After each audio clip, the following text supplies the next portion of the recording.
Welcome back to the first video on this channel, uh, where I do anything I want and I strive to make low quality content. I think it's quite fulfilling. But anyway, in this video I'll be going over what I thought about Nosferatu 2024. This is kind of just a review. Imagine Red Letter Media, but if it was one guy. So, not Red Letter Media, but, speaking of which, I should probably watch their video on Nosferatu.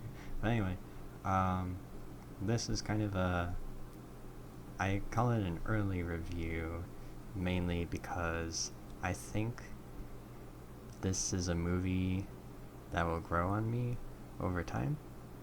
It already has, as I started to think about it a bit more after I watched it in theaters.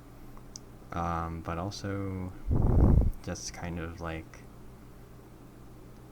for reasons I'll get into, I might enjoy it if I watched it maybe like in 6 months or later this year or in 2 years or whatever, but I'll get into that. So, just preliminary, non-spoiler stuff. Overall, I would recommend watching it. I think it's a pretty good movie overall. Technically, strong. There's a few things I'll get into about that as well, but overall, I mean, pretty good, pretty entertaining. But yeah, so if you're interested in it, I would recommend watching it. You'll probably enjoy it. So, last warning, spoilers from here on. I'll try to be careful with my wording even in the spoiler section, but there might be some specific parts that I'll point out.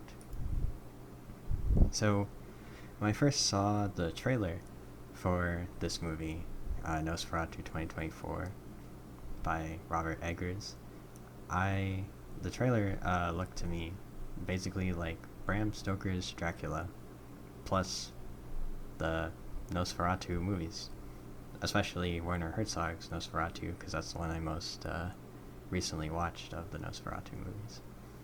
So I have seen those two movies before, and the trailer, at least, looked like them kind of put together, with maybe some new twist with the main girl, Ellen is her name.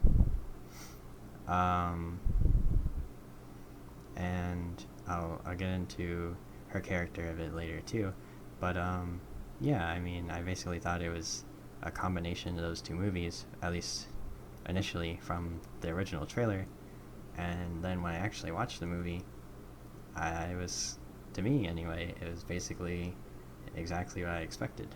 And that's kind of for better and worse, in a way, because to be honest, a lot of my time watching the movie, I was almost like waiting for some new aspect of it to happen. I think it's a very good adaptation of these previous movies, especially the Nosferatu movies, because there hasn't been a new one in a while. But I was waiting for more like changes to the story, which sounds a little odd. Maybe it's not what most people would have wanted, but I thought there would have been a bit more new and original flair to it than what I actually got from the movie. Because the director, Robert Eggers, I really liked his other movies, The Lighthouse especially, and The Witch very much. I've yet to watch The Northman. I haven't seen that yet, but I've seen 3 of his movies now, And I was kind of surprised that Nosferatu I actually ended up liking the least. Now, it's still very good, I still liked it overall, but to me, it wasn't as strong as a film as something like The Witch or The Lighthouse. It is definitely, it felt to me as I was watching it more of an adaptation movie than and like trying to do something new with the supernatural horror genre, the gothic horror genre that Eggers has built for himself. Um, yeah, so that's sort of the gist of my thoughts, but I'll get into specifics now. Uh, there is one particular instance, and I don't know why it stuck out to me, but I use the words tonal whiplash here, but I'm not. I actually don't know if that's the right phrase. It's more like just an odd decision in a way. Now I'm doing this based on memory, that low quality content, but basically, there's this one moment where Ellen is talking to her friend, Mary? I forgot her name. But basically, her friend and Ellen and her friend are like walking along the sand near this lake or like beach or sea or something. But Ellen, so yeah, like while they're talking, Ellen sort of breaks into a almost like something you would read in a gothic book, like that style of romantic monologue in a way. Very close to what you might read in a book in that style. But I like the main part of it was like Thomas, her fiance, that's the guy, played by Nicholas Hoult. Ellen's played by Lily Rose Depp, by the way. I thought she did a pretty good job.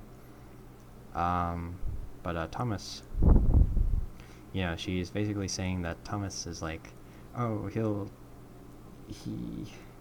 he's gonna do it, yay. Like, you know what I mean? Like,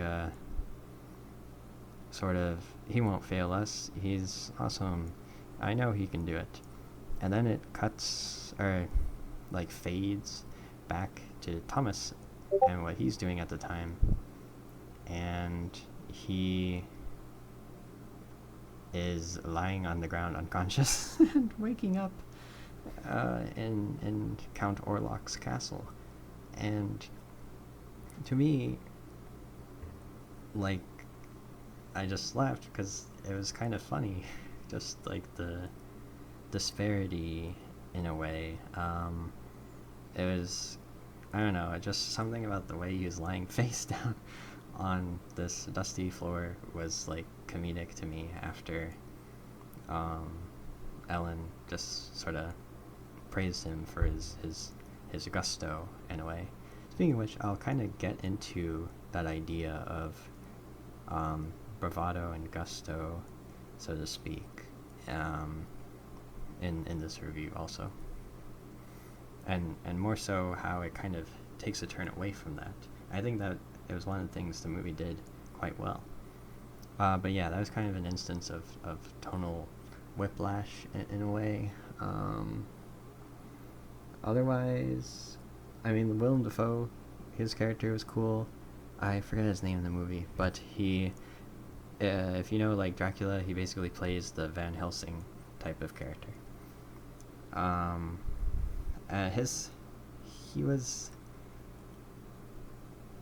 His acting made sense, but at times it was a bit over the top.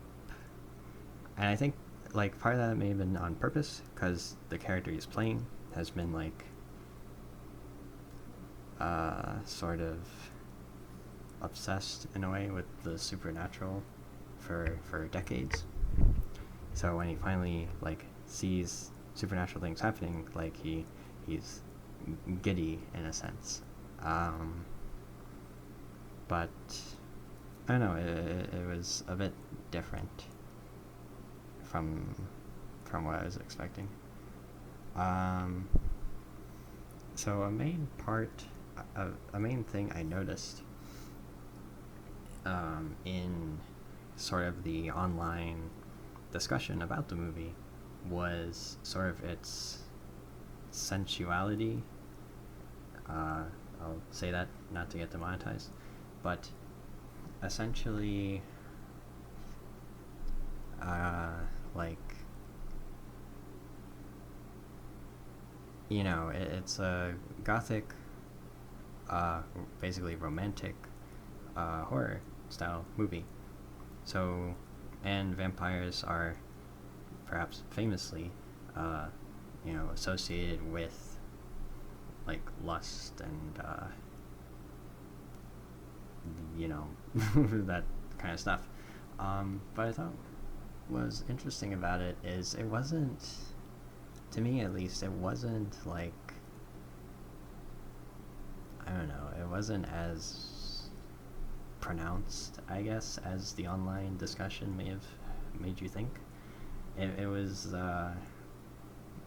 all kind of made sense in the story and with the scenes. Like, I don't know, it wasn't like, it didn't go overboard or anything with it.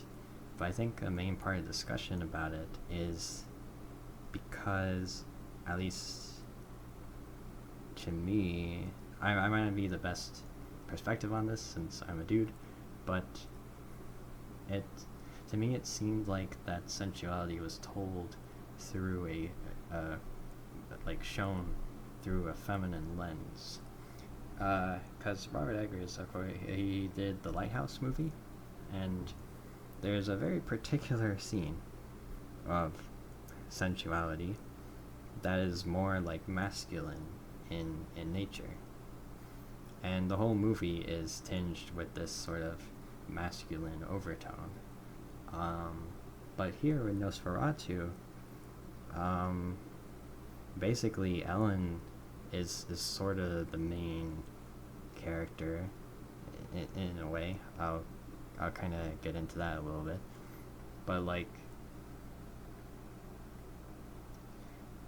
it's I don't know, just the way it was handled, the storytelling with, say, the flowers, with the corsets, with the, even with the lighting. To me, it felt like it was done in a feminine way. Like, nothing was overtly, like, sensual. The imagery, anyway, I didn't think was as overtly sensual as the Lighthouse, especially that one mermaid scene, if you know what I'm talking about.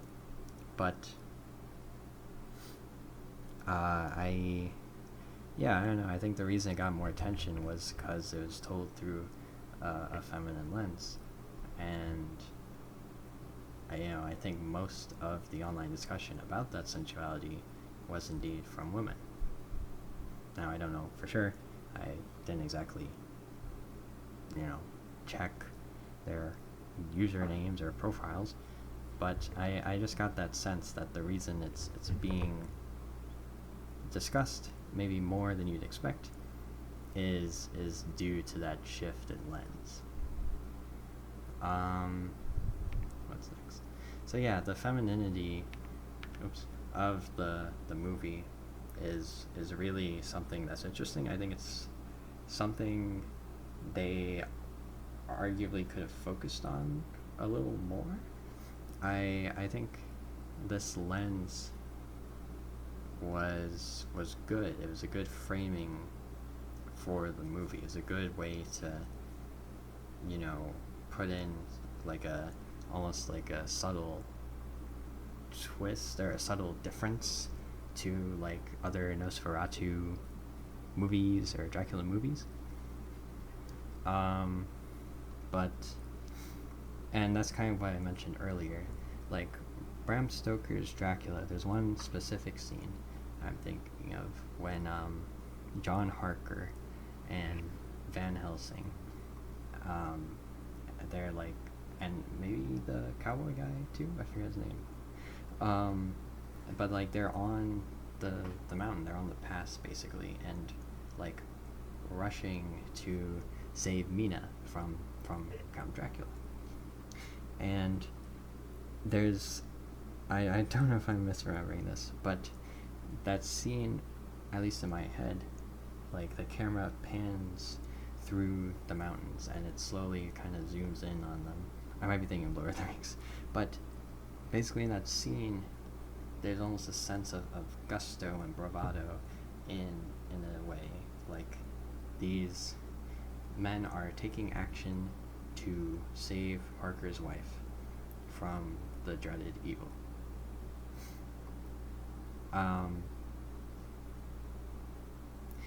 And in Nosferatu, it doesn't really have that bravado or gusto. Thomas, he doesn't really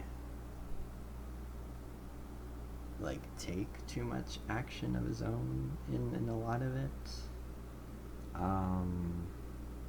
Very much Ellen is kind of the instigator of the whole like events of the movie that happened to them, and she's the one that closes it out. It's very focused on Ellen, except for like a good part of the first half of the movie. I thought it was with Thomas going to Count Orlok's castle, and this to me, was very similar to Bram Stoker Dracula, to the other Nosferatu movies, but it's like I don't know. I thought they could have done that a bit differently. They could have focused more on Ellen.